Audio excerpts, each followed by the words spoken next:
Assalamu alaikum and welcome you all once again. Basic English grammar কোর্সের day 12-এ আমরা চলে এসেছি। তোমাদেরকে তো noun, pronoun, adjective, verb, adverb এতটুকু পর্যন্ত তোমাদেরকে শেখানো হয়েছে। আজকে আমরা শিখব প্রেপোজিশন, অনেক বেশি ইম্পর্ট্যান্ট, অনেক বেশি, এবং তোমাদের most of you don't know how to use all this thing. Preposition কীভাবে ব্যবহার করতে হয়, কোথায় ইউজ করতে হয়, এটার অর্থ কী হবে, অনেকের অনেক কোয়েশ্চেন থাকে।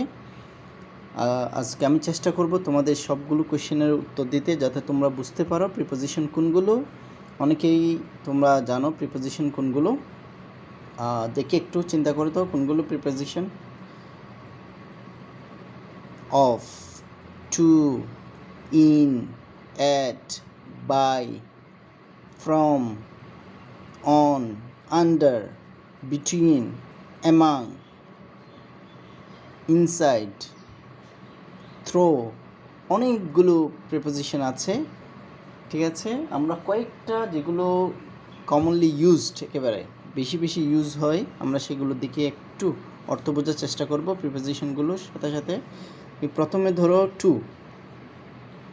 টু টু অর্থ দিকে হয়। দিকে যখন প্রিপোজিশন হিসেবে ব্যবহৃত হয় আরও নানা অর্থ হয়। একটা হচ্ছে কমনলি ইউজ দিকে, যেমন he is going to school, সে স্কুলে যাচ্ছে। ইজ গোয়িং টু স্কুল মানে সে স্কুলে যাচ্ছে, অথবা মার্কেটে যাচ্ছে। ঠিক আছে, হি ইজ গোয়িং টু স্কুল অথবা মার্কেট, অথবা যে কোনো জায়গায় যেখানে যাচ্ছে। নানা বাড়ি গেলে গ্র্যান্ডফাদার্স হাউস হবে, সে নানা বাড়ি যাচ্ছে। ঠিক আছে, সো এখানে যদি তুমি বলো আমি যাচ্ছি, তাহলে হবে I am going to school, market, grandfathers house, grandmother's house, যেখানে যাও সেখানে। ঠিক আছে, টু দিয়ে এখানে একটা আমরা অর্থ পেলাম। এখন আরেকটা দেখি, তাহলে টু এখানে অর্থ হচ্ছে দিকে বোঝাই। যদিও বা এরকম অর্থ দেয় না, আমি তবু তোমাদের বোঝার সুবিধার্থে লিখে দিচ্ছি আর কি। ঠিক আছে, দেখ এখন আসো অফ।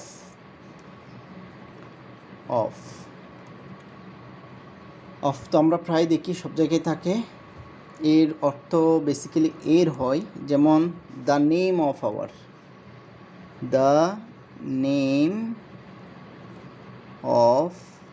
আওয়ার ভিলেজ ইজ, তোমাদের একটা গ্রামের নাম, ধরো হাজিপাড়া। এখানে তোমাদের নিজেদের নাম লিখবে, গ্রামের নাম হাজিপাড়া, ওর যেটা হয় আর কি। দ্য নেম অফ, এর এখানে অর্থ কী বোঝাচ্ছে, মানে the name of our village is Hajipara. Okay, তাহলে দ্য নেম মানে নাম, অফ আওয়ার ভিলেজ আমাদের গ্রামের, আওয়ার ভিলেজ মানে আমাদের গ্রাম এর নাম। ঠিক আছে, তারপর তুমি এরকম তোমার জিনিস হলে তুমি বলবে দ্য হাউস, ধরো তোমার বাড়ি, তুমি বলবে দ্য হাউস অফ, অফ যে কোনো একজনের নাম। ঠিক আছে, তারপর ধরো তোমার খাতা, তখন তুমি ওইরকম এর ইউজ করতে হলে তুমি অফটা ইউজ করবে। ঠিক আছে, অথবা তোমার খাতার নাম যে কোনো যেটা থাকে সেটা বলবে the name of my notebook, আমার খাতার নাম এটা, তোমার খাতার নাম থাকলে সেটা। ঠিক আছে, অথবা the name of our house is অমুক ভিলা, একটা ভিলা নাম থাকে না, এই ভিলা সেই ভিলা। ঠিক আছে, আমার ঘরের নাম এটা। ঠিক সেরকম অফ। তারপর হচ্ছে ইন দিয়ে বলি, ইন হচ্ছে কোনো কিছুর ভিতরে বললে ইন বোঝাই বেসিক্যালি। যেমন we are in the classroom, আমরা ক্লাসরুমে। ওকে, অথবা house, we are in the house, আমরা ঘরের ভিতর। এটা মানে ঘরের ভিতর বোঝাচ্ছে, we are in the house, আমরা ঘরের ভিতর। ভিতর বোঝাচ্ছে। We are in the house, আমরা ঘরের ভিতর। ওকে, তারপর আসো অ্যাট। এখানে আবার তোমরা বলতে পারো we read in class 10, we read in class 11, যেটাই হয় এটাও বোঝায়। ঠিক আছে, আমরা 10ম শ্রেণীতে, এখানে এটা বেসিক্যালি চলে আসে এ। By, at. ওকে, অ্যাট দিয়ে বলি, যেমন ধরো my father is at his office, আমার বাবা তার অফিসে। অ্যাট, অফিসে এ বোঝাচ্ছে আর কি, যে উনি যে অফিসে, এর একটা অর্থ লাগবে না। ঠিক আছে, তুমি যদি অ্যাটটা না দাও তাহলে মাই ফাদার ইজ হিজ অফিস, আমার বাবা হয় তার অফিস, অর্থ ভুল হয়ে যাবে। ঠিক আছে, এই কারণে প্রিপোজিশন ইউজ করতে হয় সঠিক অর্থ দেওয়ার জন্য। অথবা উই আর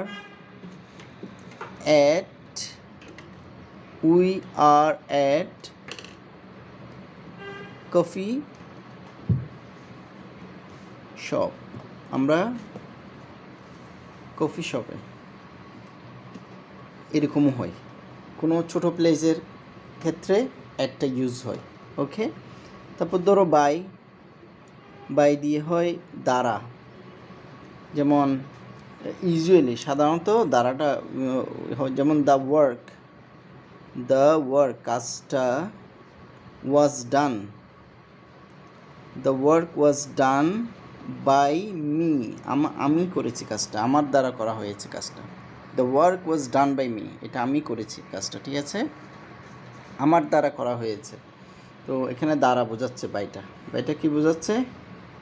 দ্বারা, মানে আমার দ্বারা করা হয়েছে, আমি করেছি। ওকে, তারপর আসো for, very important one. For অর্থ তো সবাই জানার কথা, সহজ একদম। ফর হচ্ছে জন্য। ঠিক আছে, আই ডিড ইট, আমি এটা করেছি। ফর ইউ, তোমার জন্য, আমি তোমার জন্য এটা করেছি। ঠিক আছে, you have to study for yourself, তোমার নিজের জন্য তোমাকে স্টাডি করতে হবে, তোমাকে শিখতে হবে। ফর জন্য। ফ্রম আরেকটা কমনলি ইউজড হয়, ফ্রম হচ্ছে, যেমন ধরো উই আর কামিং ফ্রম, আমরা আসছি। কামিং ফ্রম স্কুল, আমরা স্কুল থেকে আসছি। আমরা স্কুল থেকে বা হতে, আমরা স্কুল হতে আসছি বা স্কুল থেকে আসছি। ফ্রম আবার এরকম হয়, যেমন হি থ্যাঙ্কড মি, সে আমাকে ধন্যবাদ জানিয়েছে। He thanked me from his heart, অন্তর থেকে আমাকে ধন্যবাদ জানিয়েছে। ঠিক আছে, তারপর আসো অন দিয়ে বলি, খুবই কমন একদম। অন অর্থ হচ্ছে উপরে, যেমন there is a book on the টেবিলের উপর একটা বই আছে। অন উপরে, আর নিচে হলে under. There is a book under the table বললে কি নিচে, আন্ডার অর্থ নিচে। যেমন আমরা বলি দেয়ার ইজ আ ক্যাট, একটা বিড়াল আছে। কোথায়? আন্ডার দ্য চেয়ার অথবা টেবল, যে কোনো কিছু দিতে, চেয়ারের নিচে একটা কি আছে? আন্ডার দ্য চেয়ার একটা বিড়াল আছে। There is a cat under the chair. ঠিক আছে, এরকম আরও অনেক প্রিপোজিশন আছে, যেমন ধরো বিটুইন মানে দুইজনের মধ্যে। তারপর তোমার অ্যামাং, অনেকের মধ্যে। আরও অনেক প্রিপোজিশন আছে, আমি চেষ্টা করব আরেকটা ক্লাসে তোমাদেরকে প্রিপোজিশনগুলো বুঝিয়ে দেওয়ার জন্য। সো আজকের পর থেকে যদি এগুলো নিয়ে কোনো কনফিউশন থাকে তোমাদেরকে সবাইকে মাইর দিতে হবে। যেন to, of, in, at, by, for, from, on, under, আরও দুইটা বলেছি বিটুইন, অ্যামাং। বিটুইন মানে দুইয়ের মধ্যে ভাগ করলে, যেমন divide the mangoes between two brothers, দুইজনের মধ্যে আমগুলো ভাগ করে দাও। আরেকটা হচ্ছে অ্যামাং, যেমন ডিভাইড দ্য চকলেটসগুলো ভাগ করে দাও অ্যামাং দ্য চিলড্রেন, শিশুগুলোর মধ্যে, অনেকগুলো শিশু সবার মধ্যে ভাগ করে দাও। এই দুইটা তোমরা নিজেরা লিখবে, আমি লিখি না, এটা আমি দেখতে চাচ্ছি তোমরা কেমন করে লিখো, ঠিক আছে? সো আই হোপ তোমাদের যে কনফিউশন প্রেপোজিশন নিয়ে একটু হলেও কমবে, ঠিক আছে? Thank you very much all of you.